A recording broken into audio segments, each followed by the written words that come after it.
Hello friends, आज आपण फिजिक्सचा नवीन unit चालू करणार आहे, रोटेशनल डायनॅमिक्स. तर ओल्ड सिलेबसमध्ये सर्क्युलर मोशन आणि रोटेशनल मोशन हा युनिट होता. तर ह्या नवीन सिलेबसप्रमाणे ह्या वर्षी काय केलेलं आहे, सर्क्युलर मोशन आणि रोटेशनल मोशन काय केलेले कंबाईन्स केलेले आणि अतिशय इझी युनिट आहे, अतिशय सोपं सिम्पल युनिट्स. आणि त्याचं नाव आहे, आजच्या आपल्या न्यू युनिटचं नाव आहे rotational dynamics. Rotational dynamics simple unit आहे आणि आपण स्टेप बाय स्टेप हे जे व्हिडिओ बनवणार आहे, प्रत्येक पॉईंटचे आपण सेपरेट युनिट बनवणार आहे. ओके, तर आपण पहिल्यांदा आता डायनॅमिक्स म्हणजे काय बघू. कारण सर्क्युलर मोशन आणि रोटेशनल मोशन ह्याचं कॉम्बिनेशन करून काय केलेलं आहे, रोटेशनल डायनॅमिक्स. आता डायनॅमिक्सचा अर्थ आपण काय अगोदर बघू. त्या अगोदर आपल्याला मॅकॅनिक्स म्हणजे काय ह्याचं आपण आता काय करू, स्टडी करू. लक्ष द्या.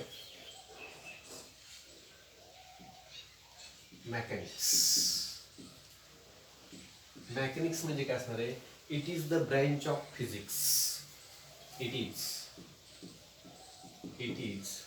The branch of physics which deals with the study of object म्हटलं तर चालेल किंवा बॉडी म्हटलं तरी चालेल. Study of object at rest or motion is called त्याला आपण करणार आहे मॅकॅनिक्स. म्हणजे मॅकॅनिक्स मध्ये कशाचा स्टडी केला जातो, तर जे ऑब्जेक्ट रेस्ट आहेत किंवा जी बॉडी रेस्ट आहे आणि जी बॉडी काय मोशन मध्ये, त्याचा आपण ह्याच्यामध्ये काय करणार आहे, स्टडी करणार आहे. ओके, आजचा जो पॉइंट बघणार आहे ते सगळे इंट्रोडक्शनल पार्ट आहे. ह्याच्यावरती बोर्डला क्वेश्चन्स विचारण्याचे चान्सेस कमी आहेत, तरी पण हा खूप महत्त्वाचा आहे, जेणेकरून येणारे जे पॉईंट्स आहेत त्याच्यावरती ते डिपेंड आहेत.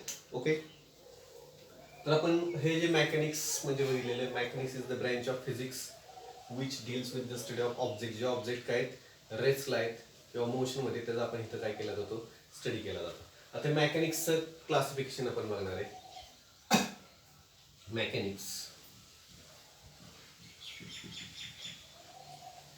Mechanics are classified.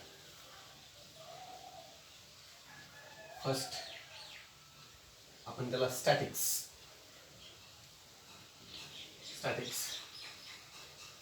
सेकंड आहे कॅनेमॅटिक्स आणि जो थर्ड आहे तो आपला डायनॅमिक्स, जो आपण रोटेशनल मोशन मध्ये बघणार आहे. ठीक आहे, आता पहिल्यांदा आपण स्टॅटिक्स डायनॅमिक्स म्हणजे काय बघू. स्टॅटिक्स डायनॅमिक्स म्हणजे काय, तर इथं आपण रेस्ट ऑब्जेक्टचा काय करणार आहे, स्टडी करणार आहे. आणि इथं in this points we study the rest object. इथं ऑब्जेक्ट काय असणार आहे, रेस्ट. कॅनेमॅटिक्स मध्ये आपण इथं जे ऑब्जेक्ट किंवा बॉडी असेल तिथं ती काय करणार आहे, मोशन मध्ये असणार आहे. आणि डायनॅमिक्स मध्ये पण काय असणार, ती मोशन मध्ये असणार आहे. What is the difference between kinematics and dynamics ते आपण बघू. आता त्या अगोदर स्टॅटिक्स म्हणजे काय, तर स्टॅटिक्स ही सुद्धा एक ब्रँच आहे फिजिक्सची.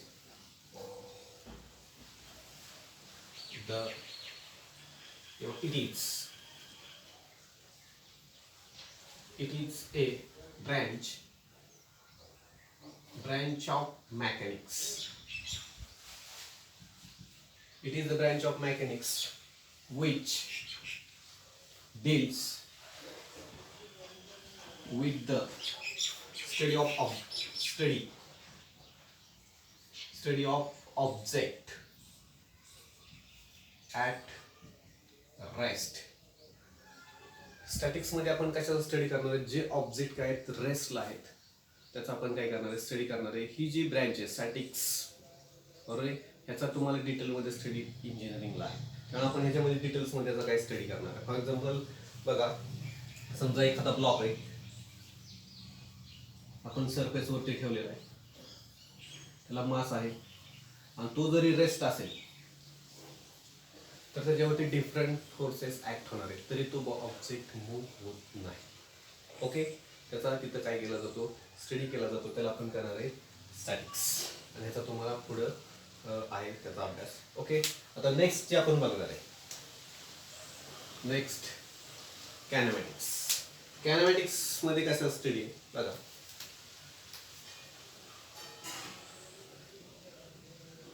Kinematics. Same definition. It is the branch of mechanics. Kinematics is the mechanics branch which deals with the study of object at motion. Object at motion. जे ऑब्जेक्ट आहेत बॉडी ते काय असणार आहेत, मोशन मध्ये असणार आहे, त्याचा आपल्याला काय करायचं, स्टडी करायचं आहे. फॉर एक्झाम्पल समजा एखादी बॉडी मूव्ह होते, मग त्याची डिस्प्लेसमेंट किती झाली त्या ऑब्जेक्टची, डिस्प्लेसमेंट, व्हेलॉसिटी, त्या ऑब्जेक्टला ऍक्सलरेशन किती असणार आहे विथ टाइम. इथं आपण त्याचा काय करतो, अभ्यास करतो. ऑलरेडी आपण ह्याचा अभ्यास 11th स्टँडर्ड मध्ये केलेला गेल्या वर्षी. Kinematical equations, for example v square is equal to u square plus twice s. म्हणजे इथं जे ऑब्जेक्ट आहे किंवा बॉडी जी मूव्ह होते त्याची डिस्प्लेसमेंट किती झालेली आहे, व्हेलॉसिटी किती झालेली आहे, त्याचं ऍक्सलरेशन किती आहे, इथं आपण त्याचा काय करतो, अभ्यास करतो. पण सगळ्यात महत्वाचं, डज नॉट कन्सिडर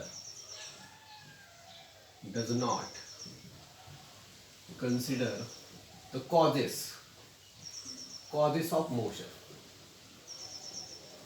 म्हणजे ही जी बॉडी मूव्ह का होते ह्याच्यामध्ये आपण त्याचा अभ्यास करतो, का मूव्ह होते, why is the object is move. इथं कॅनेमॅटिक्स मध्ये आपण त्याचा काय करत नाही, स्टडी करत नाही. ओके, कॅनेमॅटिक्स मध्ये समजलं कशाचा आपण स्टडी करतो, ऑब्जेक्ट काय असतात, मूव्ह मध्ये असतात, ही सुद्धा मेकॅनिक्स ब्रँच आहे. आणि डिस्प्लेसमेंट किती होते एखाद्या ऑब्जेक्टची, व्हेलॉसिटी किती होते, ऍक्सलरेशन किती होते, त्याचं आपण ऑलरेडी स्टडी केलेलं आहे 11th स्टँडर्ड मध्ये. फक्त does not consider the causes of motion, ती मूव्ह का होते, कशामुळे मूव्ह होते, तिथं आपण त्याचा अभ्यास करत नाही. Now last, dynamics.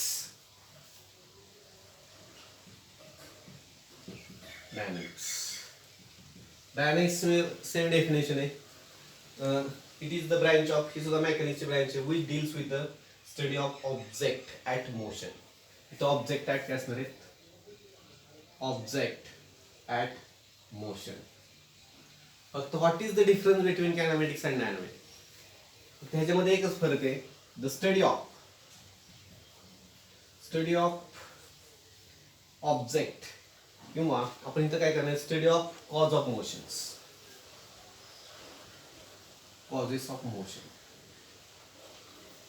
It's called, आपण डायनामिक्स लावणार. म्हणजे एखादी बॉडी मूव्ह का होते, की त्याच्यावरती फोर्स ऍक्ट झाल्यामुळे तिथं मूव्ह होते, त्यामुळे तिथं आपण कशाचा स्टडी करणार आहे, डायनामिक्स. म्हणजे एखादा ऑब्जेक्ट असेल आणि त्याच्यावरती जर आपण फोर्स ऍक्ट केला तर ती बॉडीची किती मूव्ह होईल, तिथं आपण काय करणार, त्याचा स्टडी करतो. बघा, ते म्हणजे आपल्याला असणार आहे डायनामिक्स. ओके, डायनामिक्सचा परत एकदा अर्थ सांगतो की किती फोर्स ऍक्ट झाल्यानंतर ती बॉडीच्या मोशनवर किती इफेक्ट होईल, हा डायनामिक्स मध्ये आपण काय करणार, त्याचा स्टडी करणार आहे. परत एकदा बघा, mechanics it is the branch of physics, आणि तिथं आपण कशाचा स्टडी करतो, जे ऑब्जेक्ट रेस्टला आहेत आणि मोशनला आहेत, आणि त्याचे 3 टाइप्स आहेत, किंवा आपण त्याचं क्लासिफिकेशन केलेले एक्स्टॅटिक्स, कॅनेमॅटिक्स अँड डायनामिक्स. स्टॅटिक्सचा जो आहे तुम्हाला इंजिनिअरिंगला त्याचा डिटेलमध्ये स्टडी. नंतर it is the definition, it is the branch of mechanics which deals with the object काय असणार, रेस्ट. जरी ऑब्जेक्ट रेस्टला असेल तर असं नाही की त्याच्यावरती फोर्सेस ऍक्ट, त्याच्यावरती डिफरंट प्रकारचे फोर्स ऍक्ट होतात. फॉर एक्झाम्पल एखादं डॅम आहे आणि डॅमची जी भिंत आहे त्याच्यावरती रेस्ट जर असेल तर त्याच्यावरती वॉटर प्रेशरचा प्रकारचा काय होतो, फोर्स ऍक्ट होतो. ओके, ना आपण कॅनेमॅटिक्स 11th मध्ये पण स्टडी केलेला आहे. ऑब्जेक्ट कसा असतो, मोशन्स मध्ये असतो, पण डिस्प्लेसमेंट, व्हेलॉसिटी, ऍक्सलेशनचा आपण काय बघतो, त्याच्यामध्ये रिलेशन बघतो. Does not consider the cause of motion. इथं आपण ऑब्जेक्ट का मूव्ह होते, कशामुळे मूव्ह होते, त्याचा आपण कॅनेमॅटिक्स मध्ये अभ्यास करत नाही. आणि लास्ट आहे तो डायनामिक्स. इथं पण ऑब्जेक्ट ऍट मोशन्स, फक्त आपण the study of causes of motion, का मूव्ह होते, कशामुळे मूव्ह होते, इथं आपण काय करणार आहे, अभ्यास करणार आहे. म्हणजे किती फोर्स ऍक्ट झाल्यानंतर किती ऑब्जेक्ट मूव्ह होईल त्याचा आपण काय करणार आहे स्टडी करणार. Okay, write down. कसो ओके. हे काय एक्झामला वगैरे काय विचारलं जात नाही, त्यामुळे ह्याचा फक्त रीड करून ठेवा. HSC आपलं जे बोर्ड एक्झाम आहे महाराष्ट्र बोर्ड्स त्याच्यावरती क्वेश्चन्स वगैरे विचारले जाणार नाहीत, परंतु तुम्हाला ह्याचा डिटेलमध्ये स्टडी जो ना तो इंजिनिअरिंगला राहणार आहे. आता आपण आजचं जे पॉईंट जे कव्हर करणार आहे ते सगळे इंट्रोडक्शनल पार्ट असणार आहे. त्याचा काही तुम्हाला बोर्डच्या एक्झामला नाही, परंतु जे पुढचे येणारे जे पॉईंट्स आहेत त्याच्यावरती ते आहेत, डिपेंड्स.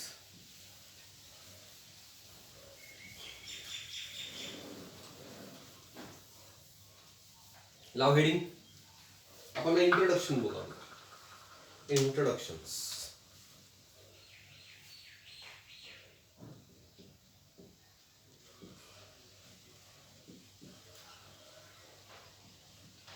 इंट्रोडक्शन खूप महत्वाचं आहे. आपण रोटेशनलचा स्टडी करायच्या अगोदर काही सर्क्युलर मोशनचा आपण स्टडी करणार. तर सर्क्युलर मोशन जर समजली ना तर मग आपल्याला जे पुढचे येणारे जे पॉईंट्स आहेत इज. ठीक आहे, त्या अगोदर पहिल्यांदा आपण सर्क्युलर मोशन्स म्हणजे काय. Circular motion. सर्क्युलर मोशनचे काय मी एक्झाम्पल सांगतो. समजा हा फॅन आहे, blades of fans.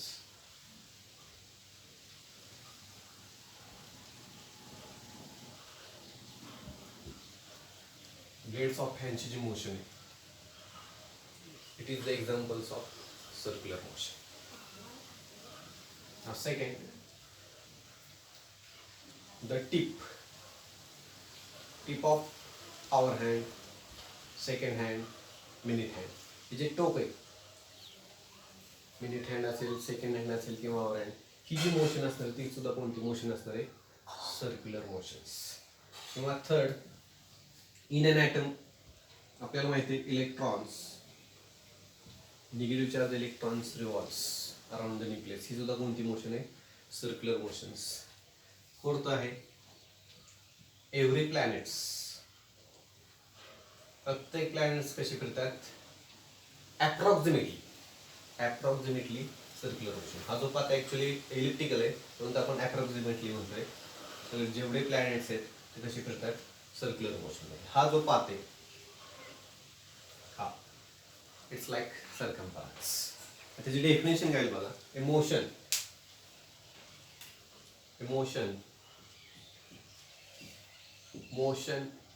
of a object along a कशावरती ही मोशन along a circumference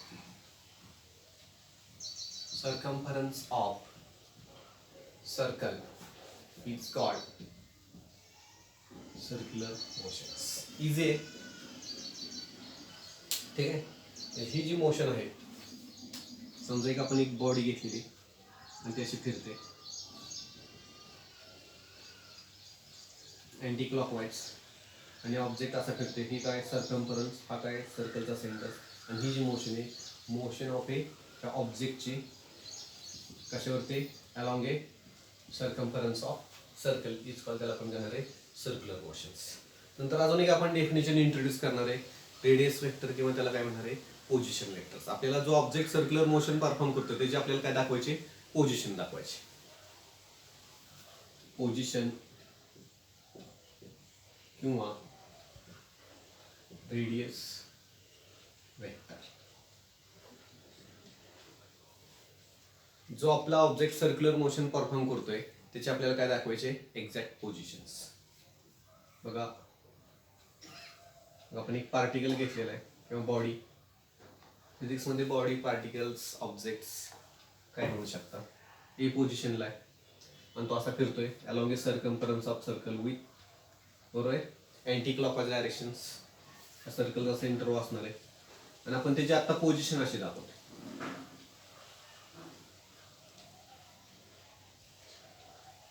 इथे पोझिशन्स किंवा ऑब्जेक्ट इथं आला तर त्याची आपण पोझिशन अशी दाखवतो. बी पॉईंटला आला तर त्याची पोझिशन अशी असणार. ओके, इथं आला तर त्याची पोझिशन अशी असणार. म्हणजे ही काय असणार, ही it is a magnitude. Vector आपल्याला माहिती आहे, वेक्टरची डेफिनेशन काय 11वी शिकलेलं आहे, magnitude as well as directions, त्याला आपण वेक्टर म्हणतो. हे काय असणार मॅग्निट्यूड, आणि हा इंडिकेट काय करतोय, डायरेक्शन. इथं सुद्धा काय असणार मॅग्निट्यूड, हे काय असणार आहे डायरेक्शन. मॅग्निट्यूड सेम आहे, फक्त डायरेक्शन काय ते चेंज होते. मग त्याची डेफिनेशन काय असणार, आपण हा वेक्टर इथून ड्रॉन करतो. Vector drawn from centre of circle to the, कुठं टाकतो आपण, जिथं पार्टिकलची पोझिशन आहे. Vector drawn from centre of circle to the position of particle along, आणि तो पार्टिकल कुठे, along a circumference of circle is called, त्याला आपण करणार आहे रेडियस वेक्टर किंवा position vectors. Okay, write down. पुसू. आजचं आपलं पूर्ण लेक्चर इंट्रोडक्शनचं असणार आहे, त्यामुळे हे समजून घ्या. कन्सेप्ट सोपे आहेत, पण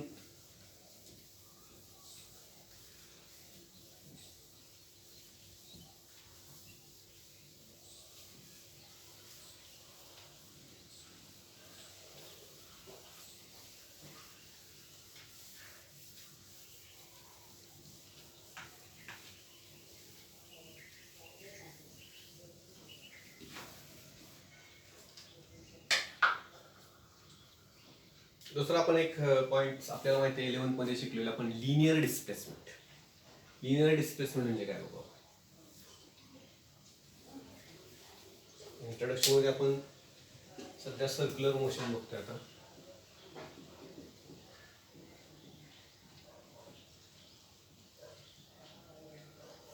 सर्क्युलर मोशन, आता आपण लिनियर डिस्प्लेसमेंट.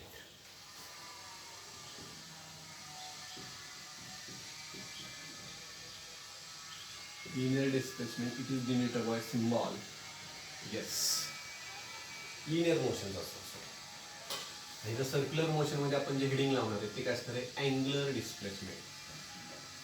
अँग्युलर डिस्प्लेसमेंट, आणि it is denoted by symbol theta. Okay, अगोदर लिनियर कडे बघू. लिनियर सांगतो 2 मिनिटात, म्हणजे हा पॉईंट समजायला सोपा जाईल. समजा हा पाथ आहे स्ट्रेट, आणि एक कार आहे. आता ह्या पोझिशनला आहे, ए पोझिशनला आहे, ती स्टार्ट झालेली आहे, आणि आफ्टर सम टाइम ती येते. म्हणजे पोझिशन काय होईल, चेंज होईल. म्हणजे change in position of an object in a particular direction, त्याला आपण करणार आहे लिनियर डिस्प्लेसमेंट. बघा, change in position of A car, किंवा आपण आता कार नाही वापरत, आपण ऑब्जेक्ट म्हणणार आहे. Change in position of an object particular direction, ज्या ऑब्जेक्टची पर्टिक्युलर डायरेक्शनला पोझिशन चेंज होते तिला आपण करणार आहे लिनियर डिस्प्लेसमेंट. किंवा दुसरी एक डेफिनेशन आहे, shortest distance between initial position and final position. Okay, he displacement असणार आहे. येस, टाइम टीला झालेली. ओके, याचा आपल्याला स्टडी नाही, त्याच्यावरती क्वेश्चन्स विचारले जाणार नाहीत. कारण आपला जो मेन जो आहे आजचं जे आपलं हेडिंग आहे सर्क्युलर मोशन्स, त्यामध्ये आपल्याला अँग्युलर डिस्प्लेसमेंट बघायचे.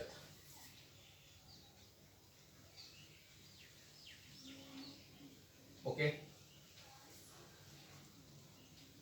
आता आपली ही कार आहे,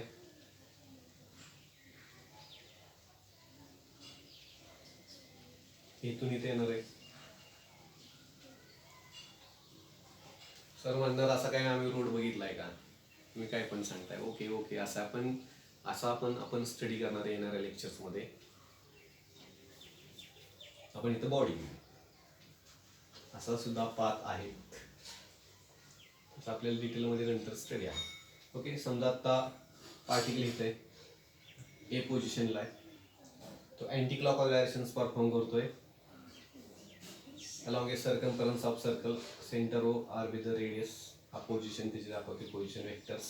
okay, now after time t particle moves from A to point B, तो मूव्ह होईल, बरोबर आहे. इथे येईल तो हा पार्टिकल्स बी पशी. ज्यावेळेस हा पार्टिकल मूव्ह होतोय इथून इथं, हा जो रेडियस वेक्टर काय करतो, अँगल ट्रेस करत चाललेला. अँगल हा काय करत चाललेला आहे, अँगल ट्रेस. कोण ट्रेस करते, by radius vector in A given time at the centre of circular path. त्याला आपण करणार आहे अँग्युलर डिस्प्लेसमेंट. म्हणजे हा जो अँगल आहे इज कॉल्ड, आपण काय करणार आहे अँग्युलर डिस्प्लेसमेंट. म्हणजे हा रेडियस वेक्टर जर जसा पार्टिकल पुढे पुढे जाईल तसा हा काय करतो, अँगल काय करतोय, ट्रेस. बघा, the angle traced by, the angle traced by radius vector in a given time at the center of circular path is called angular displacement. म्हणजे हा रेडियस वेक्टर काय करत चाललेला आहे, अँगल ट्रेस्ड बाय, बरोबर आहे. रेडियस वेक्टर काय करतो, अँगल ट्रेस करत चाललेला आहे, त्याला आपण करणार आहे angular displacement denoted by symbol theta. ही जी अर्थ मिळाली तिला आपण करणार यस. अँगुलर डिस्प्लेसमेंटचा फॉर्म्युला काय असेल आपल्याला माहिती आहे, आपण शिकलेलं अर्थचा फॉर्म्युला. अर्थ A B is equal to काय असतो, theta into R. Therefore S is equal to theta into काय असणार आहे, आर. आणि देअरफॉर थिटा इज काय असणार आहे, यस अपॉन आर. ही जी अँग्युलर डिस्प्लेसमेंट असणार ती finite angular displacement, finite angular displacements. Okay, आता आपण इन्फायनाइटेसिमल अँग्युलर डिस्प्लेसमेंट.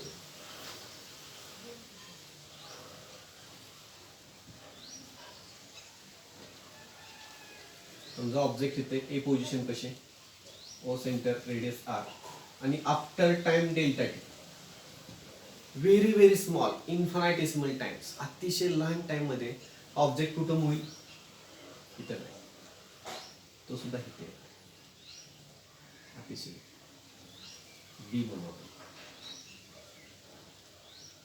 त्याची जी अँग्युलर डिस्प्लेसमेंट असणार ती सुद्धा काय असणार आहे, very very small. Okay, finite म्हणजे काय, समजा मी 5 सेकंदात इथं आलो, ओके, ही माझी डिस्प्लेसमेंट. समजा मीच एका सेकंदात जर इथं आलो तर डिस्प्लेसमेंट काय असणार, व्हेरी व्हेरी स्मॉल असणार. ओके, याचं इक्वेशन काय होईल बघा, from this equation delta theta is equal to, ही अर्थ काय असणार, very small, so we write delta s. इथं काय लिहायचं, डेल्टा नो, रेडियस तीच आहे. ओके, रेडियस काय असणार आहे, तीच असणार आहे. हे असणार आहे फायनाइट अँग्युलर डिस्प्लेसमेंट, आणि ही काय असणार आहे, इन्फायनाइटेसिमल. इन्फायनाइटेसिमल अँग्युलर डिस्प्लेसमेंट. फॉर्म्युला लक्षात ठेवा, आपल्याला येणाऱ्या लेक्चरमध्ये काय होणार आहे, उपयोगी पडणार आहे. ठीक आहे, आता हे जे युनिट असणार आहे अँग्युलर डिस्प्लेसमेंटचं, युनिट ऑफ अँग्युलर डिस्प्लेसमेंट, हे कशामध्ये आपण radians. Now the direction of angular displacement is given by right hand thumb rule. Okay, लक्ष द्या, हा राईट हँड आहे, बरोबर. हे फिंगर्स 4 1 2 3 4, आणि ते फिंगर्स काय इंडिकेट करतात, डायरेक्शन ऑफ पार्टिकल्स, आणि थंब काय इंडिकेट करतो, डायरेक्शन ऑफ अँग्युलर डिस्प्लेसमेंट. जर पार्टिकल अँटी क्लॉकवाईज असेल तर डायरेक्शन कुठे असणार आहे, अपवर्ड्स. ओके, पार्टिकल जर असं फिरत असेल तर डायरेक्शन कुठे असणार आहे, अपवर्ड्स.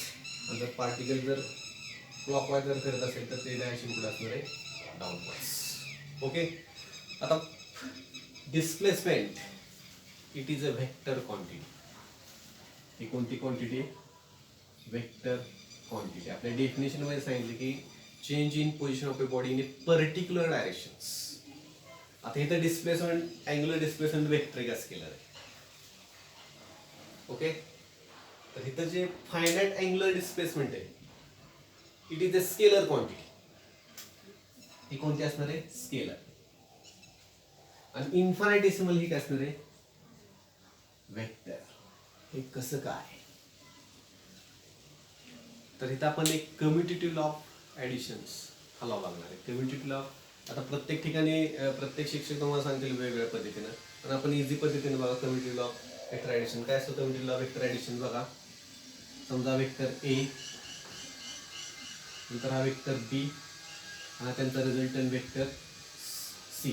तर ते कम्युटेटिव्ह लॉ काय? Vector A plus vector B is equal to vector काय असणार आहे? सी. आता इथं सुद्धा बघा, आपण काय म्हणू? सपोज हा वेक्टर ए आहे किंवा वेक्टर पी, हा काय म्हणू? वेक्टर क्यू आणि वेक्टर हा आर. म्हणजे हा कम्युटेटिव्ह लॉ इथं उभे होत नाही. Vector P plus vector Q not equal to vector R. हे मॅग्निट्यूडली तर इथं नाही. Okay, it is not. तर ही कोणती क्वांटिटी? स्केलर. आणि इन्फिनिटेसिमल मध्ये जर बघितलं तर समजा वेक्टर पी म्हणू, हा वेक्टर क्यू आणि हा वेक्टर आर. इथं बघा व्हेरी व्हेरी स्मॉल हा जो डेल्टा एस आहे ना, तो अतिशय व्हेरी व्हेरी स्मॉल आहे. म्हणजे तो अप्रॉक्सिमेटली असाच असणार. त्यामुळे इथं vector P plus vector Q is equal to काय असणार? वेक्टर. समजतंय का? म्हणजे हे जे डिस्टन्स असणार आहे अप्रॉक्सिमेटली हे असणार आहे. ओके, कारण इथं commutative law of vector addition obey होतो. त्यामुळे कोणती क्वांटिटी? Vector quantity. आणि इथं commutative law of vector addition करत नाही, ओबे होत नाही. त्यामुळे कोणती क्वांटिटी? स्केलर. Right down. असो बघा, angular displacement, linear displacement difference समजला. ही लिनियर मोशन आहे, ही कोणते? अँग्युलर. अँगल ट्रेस करत चाललेला आहे. डायरेक्शन पण right hand thumb rule use करायचे. सगळे इंट्रोडक्शन, टेन्शन अजिबात घ्यायचं नाही. ओके, आता पुढचं हेडिंग लाव. Linear velocity.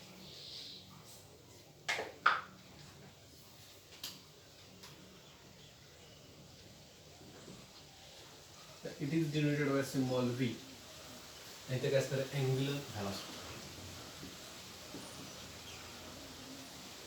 ओमेगा. आता बघूया, पहिल्यांदा आपण लिनियर व्हेलॉसिटी बघू, मग नंतर काय करू? अँग्युलर व्हेलॉसिटीचा काय करू? स्टडी.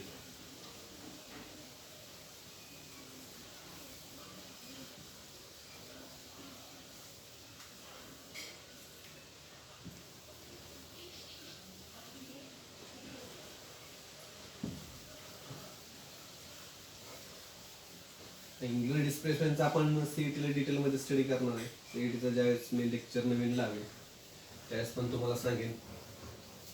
त्याच्यामध्ये अजून डिटेल्स. 1 रोटेशन्स कम्प्लीट केल्यानंतर अँग्युलर डिस्प्लेसमेंट किती असते, 1 रोटेशन्स कम्प्लीट केली की अँग्युलर डिस्प्लेसमेंट काय असते, 1 रोटेशन्स कम्प्लीट केली की अँग्युलर डिस्प्लेसमेंट किती असते, 2 पाय रेडियन्स. ओके, आपण त्याचा डिटेलमध्ये स्टडी सीईटीच्या अभ्यासक्रमात मी त्याचे लेक्चर्स ठेवणार आहे, त्याचे video. Okay, first we study a linear velocity. Now our car is here. Now after some time इथे येईल, त्यावेळी तिची डिस्प्लेसमेंट काय म्हणू? S1. त्याचा टाइम काय म्हणू? T1. नंतर ती इथे येईल, त्या डिस्प्लेसमेंट तिची काय असणार आहे? S2. त्याचा टाइम T2. इथं काय चेंज होत चाललेलं आहे? डिस्प्लेसमेंट चेंज होत चाललेले. काय चेंज होत चाललेले? डिस्प्लेसमेंट चेंज होत चाललेली विथ टाइम. म्हणजे त्याची आपण डेफिनेशन काय म्हणतो? मग त्या कारला काय असणार आहे? Velocity. The rate of, the definition काय लिहित नाही, ऑलरेडी आपण 11 मध्ये स्टडी केलेला आहे त्याचा. रेट ऑफ चेंज ऑफ काय बदलते? डिस्प्लेसमेंट. त्या गाडीची काय, म्हणजे त्या कारची किंवा त्या ऑब्जेक्टची काय बदलते? डिस्प्लेसमेंट चेंज होते विथ टाइम. हीच कॉल त्याला आपण करणार आहे लिनियर व्हेलॉसिटी. ओके, आपल्याला आता अँग्युलर व्हेलॉसिटी बघायचं आहे. आता त्याचे काय युनिट्स वगैरे फॉर्म्युले 11 ला ऑलरेडी झाले, मी काही इथं लिहित नाही. आपण आपला जो अँग्युलर डिस्प्लेसमेंट म्हणजे काय, सर्क्युलर मोशन जोपर्यंत चालू आहे तोपर्यंत आपल्याला सर्कलची डायग्राम बोर्डवरती दिसेल. म्हणजे हाफ चॅप्टर सर्क्युलर मोशन आहे आणि half रोटेशनलचा. Consider particle at position A performing circular motion along a circumference of circle anti-clockwise directions. O with the center, R with the radius. Okay. Now particle moves from A to B in time t. तो move झालेला ही त्याची काय असणार आहे angular displacement आपण study केला आहे. आता मला सांग हा पार्टिकल डायरेक्ट इथे येत नाही, तो अगोदर इथे येईल, त्यावेळेचा टाइम हा नसणार आहे. त्यावेळेचा टाइम समजा इथून इथे यायला समजा त्याला 5 सेकंद लागले, इथे यायला 5 सेकंद लागणार आहे, कमी लागेल कदाचित 1 सेकंद लागू शकतो. ही जी अँग्युलर डिस्प्लेसमेंट बघा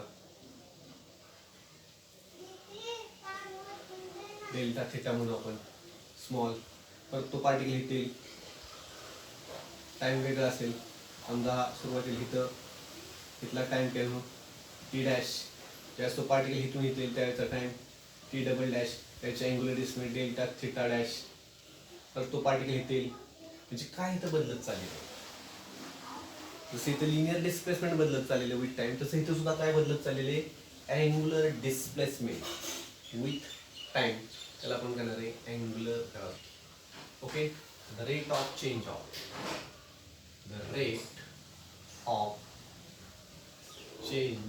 of angular displacement with time is called angular velocity. Okay. आणि त्याचा जो फॉर्म्युला आहे you can write here rate of change of angular displacement time. It is a vector quantity. It is unit. किंवा असा पण लिहितो तो फॉर्म्युला, समजा अँग्युलर डिस्प्लेसमेंट θ1 असेल आणि नंतरची काय असेल θ2. θ2 मायनस θ1 अपॉन T2 मायनस त्यावेळेचा टाइम T1. ह्यासाठी θ1 साठी T1 आणि θ2 साठी T2. ओके. युनिट सिंपल आहे. कशात मोजतो आपण रॅडियन आणि सेकंड. डायमेन्शन्स पण आहेत, रॅडियनचे डायमेन्शन निघत नाही, ते डायमेन्शन्स M0 L0 हा जर वर गेला काय T-1. आणि हे directions right hand thumb, directions of angular velocity is given by right hand rules. Okay. Curved fingers का indicates करतात direction of particles. thumb indicates काय करतो direction of angular velocity. Particle जर अँटी क्लॉकवाईज असेल तर direction कुठे असणार upward, particle clockwise असेल तर डायरेक्शन